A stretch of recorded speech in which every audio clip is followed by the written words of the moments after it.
This video tutorial will show you how to assemble all of your parts together. So each part that we've created is a separate file, an IPT file, and in order to put that together we need to create another new file called an assembly. So I can click on New up here, this little piece of paper, or I can choose I and New, either way. And this time we are looking for the assemblies. So I have assemble, I have two options. The one that I want to use is the standard.iam. And that gives me a new blank screen here and a whole new ribbon here, the assemble ribbon. And once again, the first thing that we'll do is the very first option here, it's place. When I click on this, I'm going to go to my H drive where I saved all of my puzzle cube pieces. And I'm going to open each piece one by one. So I'm going to say part 1, and I'm going to click to place part 1 into this assembly. And then I go back up to place. I do the same thing for part 2, do the same thing for 3, 4, and 5. So all 5 pieces, and it doesn't really matter where you place them. Just put them somewhere where it's clear. And then when you're done placing, I can hit escape.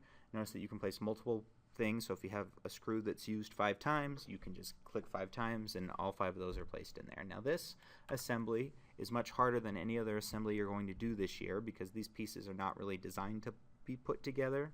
They don't have holes for screws and things like that make it a lot easier. The first step I need to do is I need to choose one of these pieces to be my base, and that is the one that isn't going to move, so that the other pieces have to move to it. I'm going to choose this purple piece, and I'll notice that when I click on it, part 3 is the one that gets highlighted in the browser, so this must be the right part. So I'll right click on it and choose grounded from this list to lock that in place, and you'll see that it's pinned to let you know that it can't move, and I can't pick these up like these other ones. So these other ones I can move. I can choose this free rotate and move it around, and that's what I want to do. I want to move these pieces just temporarily with the free rotate so that I can get an idea of how they fit together. So let's say this green one is meant to go alongside this one, kind of like this in that part. So I just at first try to get just the angle correct, and I can move around and adjust to see. And it doesn't have to be perfect because this is more for my reference than anything. Now, parts floating in this space have 6 degrees of freedom.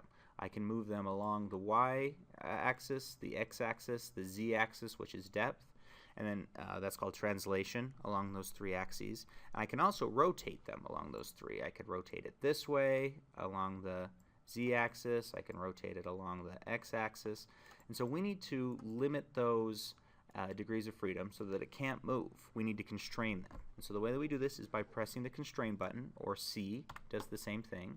That opens up your constraint window here. For this unit, the only one we're really going to use is mate. Mate can allow us to tell 2 faces to be facing each other or be flush with each other, where they're both facing the same way but they're lined up. Later on, the other one that you'll use a lot, and this one's much easier to use, is insert, but you have to have 2 round features in order to do that, which this doesn't have. So I'm going to choose mate, and I'm going to say okay. So I know that this face here should line up with this face. And it makes that sound, and sometimes it moves and sometimes it doesn't. I'll click apply, but in a lot of cases when you do that first one, it's not going to do anything. You need actually 3 constraints before something will work. So I've moved it there. So the next one, these 2 should be lined up. So I want these 2 faces to line up, so I can press C again, and this time I'll choose flush. I can say that this face and this face should be flush. And by the time you have 2, that should limit your second part, so there's only 1 degree of freedom left. So this one can only move up and down.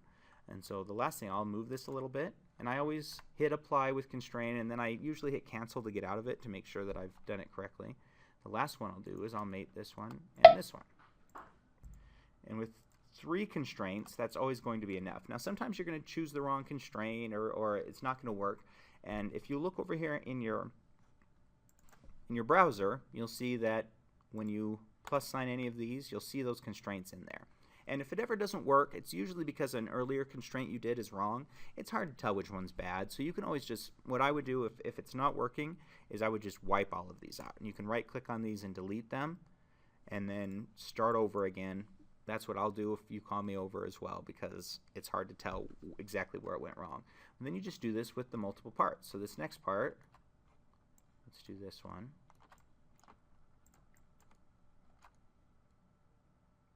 So maybe this one is designed to go in